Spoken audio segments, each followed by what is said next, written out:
ba yung ano? Yan, puro buho yan, ano. Saan ba yung marking? Ito. Ayun, yun, naka, Oh, ano ba? Ere. Kita rin. Dito nagsisimula yung unang hati, ano. Pag ano na yan? Pati ito. Itong kurba na rin. Imagine mo nung panahon na yun, 20 years ago, di halos ito, ano lang ito. Ganito na to. Daan tubig lang baka. Hindi, ganito na to. Kinukuwari kasi ng ano to, ng Mariwasa 1980. Ito talaga ang literal na ang dinadaanan, pero property ng may-ari rin. Pati yung mga mahogany doon na sinasabi niyang nandoon na kinukuha. Kaya nung tag-araw yan, putput yan. Putput ng putol yan, napakaganda nire. Makaabot nga doon yung ano adventure Talaga, sa pwesto natin. yung adventure nakakayat dito. Adventure sa crosswind. Yung mga buyer ng buho, yung mga buyer ng mahogany. Tapos ang nagbababa yung yung mga 4DR5 na kamukha nung kay Sunny. Ay kung yun ang dala natin ahon dito yun. Na 4x4. Ito kay Lolong na rin. Pangit ito, puro bato rin. Walang bentonite yan, hindi na binagbagyo. Basta inukit niya yan. May kinukwento ni Lowy yung kay General Mil daw eh. Wala, hindi naman napakinabakan. Napabayaan na. Wala naman may kinuha niyang bundok puro bato. Pangkuari. Ito puro ito red clay to, no? Red clay. Base course yan, base course. Pero yan ito boss, may bakal po eh. Ayan o. Yeah, mga bakal yan. Oo nga, ano. Yan. May halong bakal yan. Oo, bakal yan. Oo. Yung mga may pulang ito, pasinin mo, napakabigat niyan.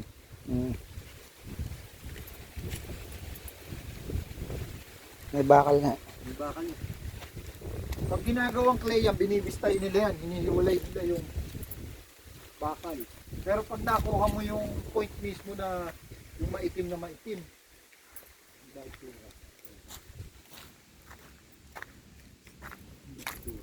Ayun. Oh yeah, ere. Kuha ka mo. Bigat, no? Kaya nga. Bakal to, no? Ito ang sinasabing iron ore. Oh, yan. Oo, iron ore. Kasi ang bigat, oh.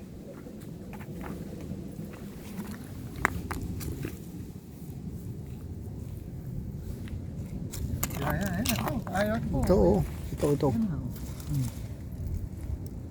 Kakapraso eh. Ang bigat, no? Kita mo naman eh, parang dilapidated na bakal. Dinudurog nila yan. Tapos pag hinugasan, naiiwan na yung bakal. Ayan, ito. Ito. Pag tinamaan mong puro ganire. Pakay na.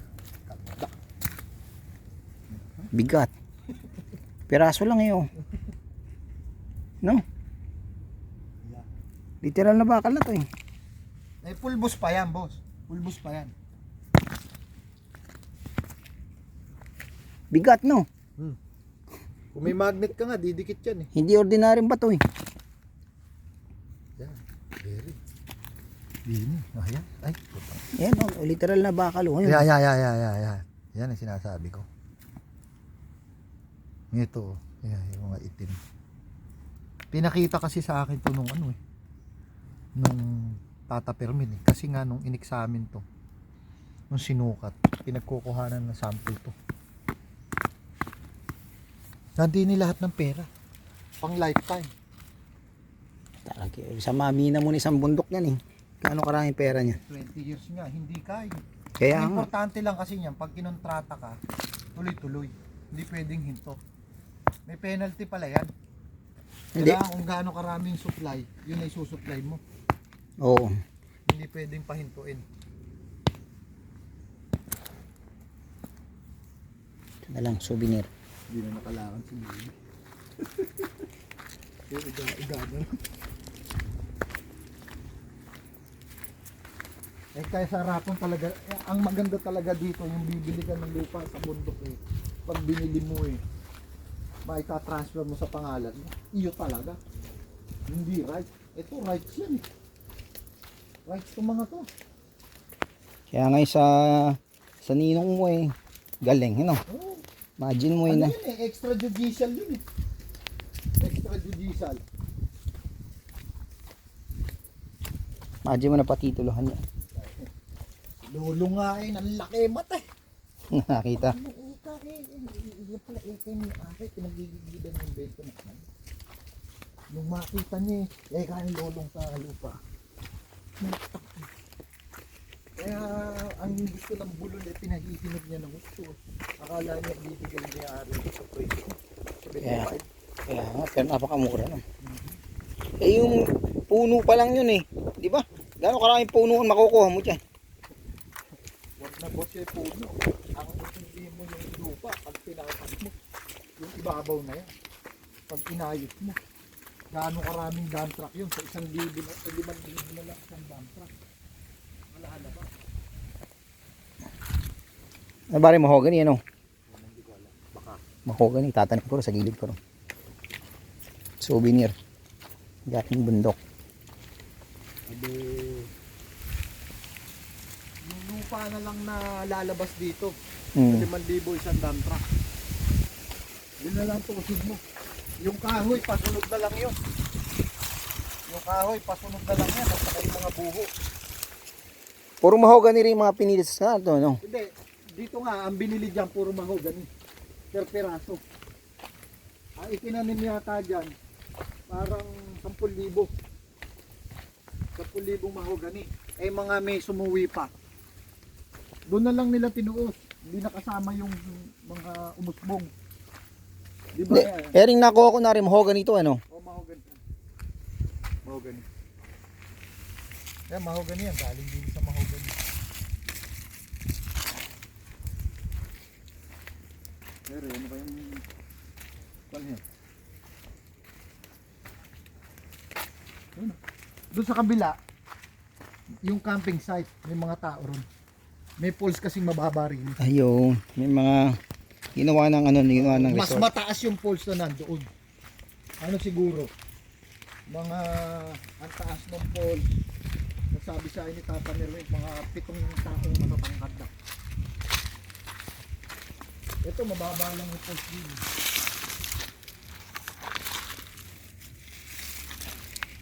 Sana mahogany ito, ha? Oh, mahogany yan. Ayun ang mahogany oh. Mahogany yan eh. Alam mo yung dahon ng mahogany. Ayun. Yung camping site. Camping site yan. Gawin mo. Ito wala pang camping site din. Ikaw pa lang.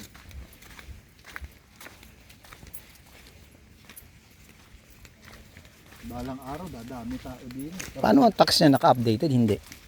Yung huling bayad, 2015, 2016, saka 17. Hindi pare-pares boss eh, partial eh. Hmm. Puro partial siya. Yan. Alin? Hindi mo makagano, hindi mo malaki.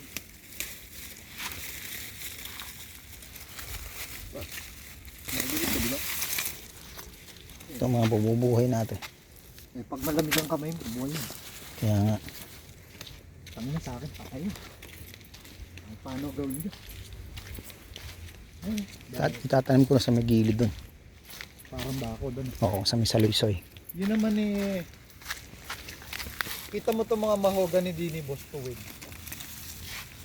Yan yung mga mahogany din ni Tuwid. Saan? Eh, natuwid. Oo nga, ano. Ayan, ano. Pagkaso mga putol, puro gitna lang. Tapos pagdating sa ibabaw, hayaan mo lang may tungkil na gano'n. Yung mga nasa gilid, puro ano yun. Puro tanggal lahat yun.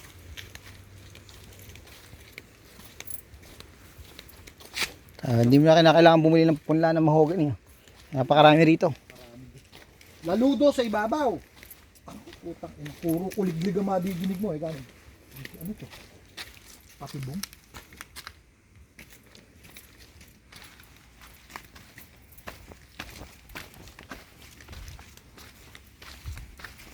Sarap ng ano nga. Binagbagan nila oh. Saan niya kinuha yung mga pulang clean eh? Diyan lang yan sa gilid-gilid. Magaling ang utak nun. Kukuha sa kabilang side. tatamnan ng puno, lilipat ulit sa kabilang. Ay, ganun na yung style niya. Ito mga to, nagtanim naman yung mga buko, ano? Mga niyog. Eh, sa niyog, hindi masyado rito. Pero maganda rin tingnan mo yung mga niyog. Maganda, Kaya nga. maganda rin yung mga ano. Bakit nga doon sa Baliray, tinanim mo lang ang mga niyog doon. Gumaganda naman ang ani, sa Bicol. Ang klaseng bato yan, ano? Bigat. Bigat. Sobrang bigat. Bakal din siguro. Parang ang bakal, ito mo. Napakabigat. Ay, Ano? inangat ko eh, oh. Bigat. Bakal, no?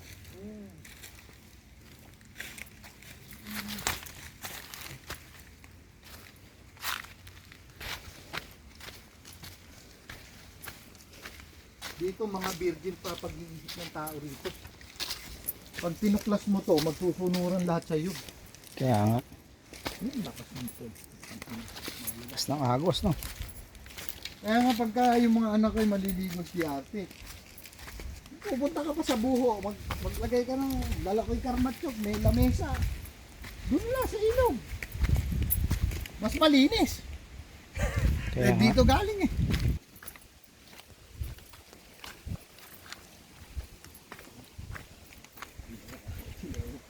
Sabi nila, ega tayo darling. May hinihingal na siguro. Sakit ang brood. Ano ba ngayon? January, February, March. Wala na, ano na to? Ano na to, boss? March. Wala nang tubig din. Wala nang basang ganyan. Daming buho.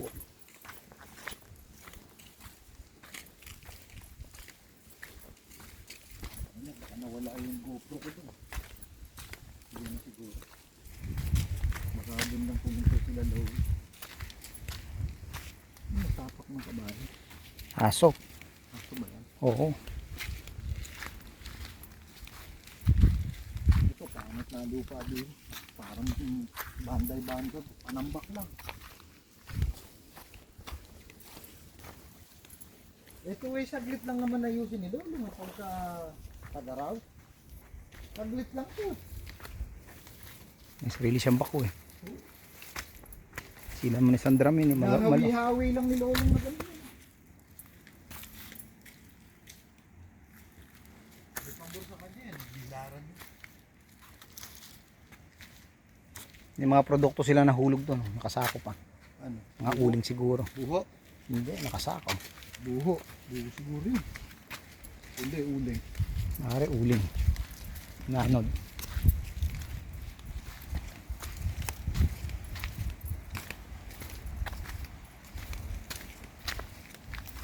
Pero ano sa pumasok rito? Yung mga ano? Yung mga tora-tora nila. Oh, puro tora-tora. Malapad eh oh. Tora-tora yun. Yung kumukuha ng mahogany rin sa ibabaw siguro. Kasi contract malalim. Dapat malalim yan. Eh hindi. May mangga oh yan.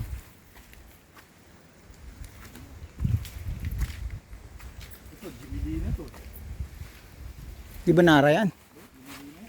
Ah, itong isa na to.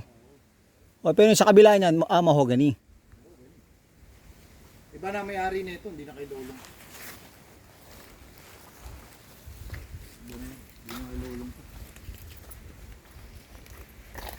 Pero yung tinatawaran ni Lolong eh. Bigas pa niya.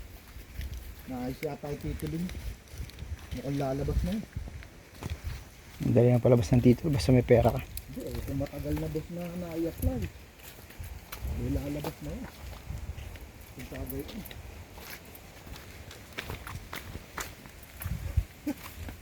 Yung mga ulingan niya oh. Ah, pare. Hindi na kinaya ng powers. Galing kami dun sa 13-14 poles. Ah, sa loob. Sabi nung kabayo. Boss, eka, Uling. sa inyong dalawa. Yung nakakabayo, nakita kayo eh, kinukwento sa amin. Yahanap daw kayo. Ito ang ulingan. Wala pa, nasa gitna pa lang kami.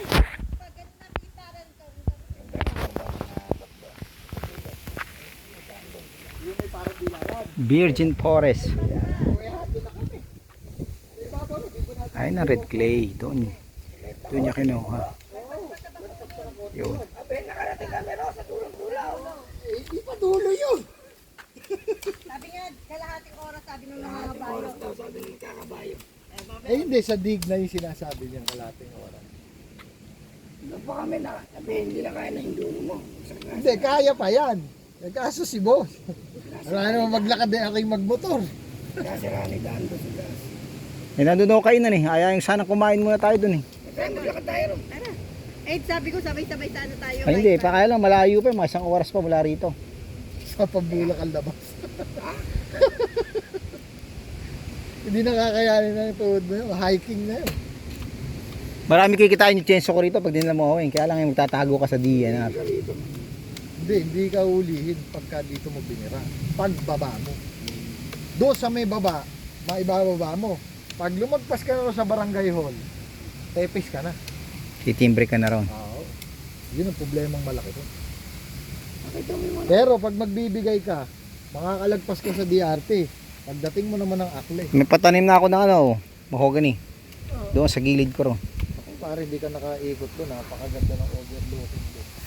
Nasa gitna pa lang kami, ala pa kami sa dulo. Sabi nga na kalahating oras ko ako. Kabayo. Lagpas pa ka. Pare, diyan sa gilid ka pa lang.